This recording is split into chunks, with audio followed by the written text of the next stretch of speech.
হাইনো high ককটিশাল সাকসাকনো কতক সরই থিকা খরকসা বরক মুং জগদীশ দাস পাটিমুং সুনামুরানি 13 নং word আমসায় পাটিমুং নতুই থিনাই নকনি বরক সাকা নখুঙ্গ মুংসা ওয়ালাই সুকলে ইংয়া ফিয়াবা শালকি চাচা সেকাংনি সিমিনা জগদীশ দাস নিত মুংসা মুরক স্লাইজাকমানি ককটুমা শালনি শালতাম রमै তাङै জানি কিরি জাগै দङ হনে সাকা নকনি বরক ফিয়াবা পাইथा গহनके সাকসাকনো কতক সরই থিকা খরকসা বরক মুং জগদীশ দাস পাটিমুং নতুই নকনি বরকনি লগিও আমসাইনি লুকুরকনি বিসিঙ্গ নুকসা খাখা কামং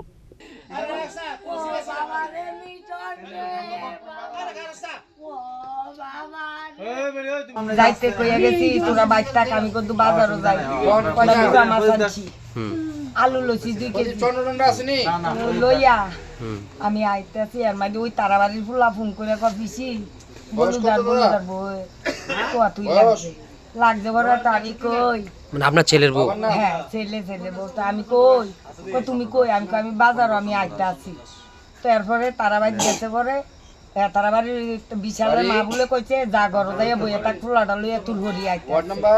এরপরে গেছে রুসিনার বাড়ি যাইয়া যখন রুসিনারে কইছে রুসিনা কইছে যা যাইয়া ঘর ব তুল হরি আইতে আছে। আমি দেখছি তুল হরি পূজা বাজারও যাই। যে মারা গেছে আপনার কি হয়? কি না জগদীশ দাস। কি কারণে মারা গেছে? কিভাবে মারা গেছে? ফাঁসি দিছে? কামটা দিয়ে কই আছিলেন আপনি? আমি গেছি মেম্বার ফোন তার কাছে বিজা দিতাম। আমার এর আগে দিয়া দাও লই আইছিল কাইটা লাইতো খুব তুল জ্বালাইছে। এবারে দিয়ে আমি আতো ধরে লাইছি আমার কষ্টমাতি কার লগে ইশারা দিছত কষ্ট নকন তোর কইলে আমি কিচ্ছু করতাম না আর যদি না কষ্ট লক্ষণ মারালাম আর দিয়ে আমি কার নাম কুমন্তাজি। এবারে দিয়ে আমি কই কমুইতা করতেছি। এবারে আবু কান্তাছে কাইন্দা ওই আরেক বেজিরে কইতাছে ভাবি মারে লাইতাছে। তোমার হাজবেন্ডের নাম কি গো? জগদীশ দাস।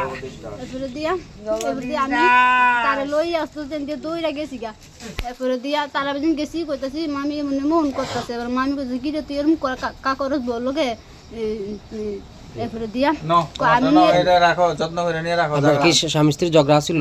না ঝগড়া ছিল না, আজকে কয়েকদিন ধরে মুখে করতেছে। ব্যুরো রিপোর্ট চিনি খরাং।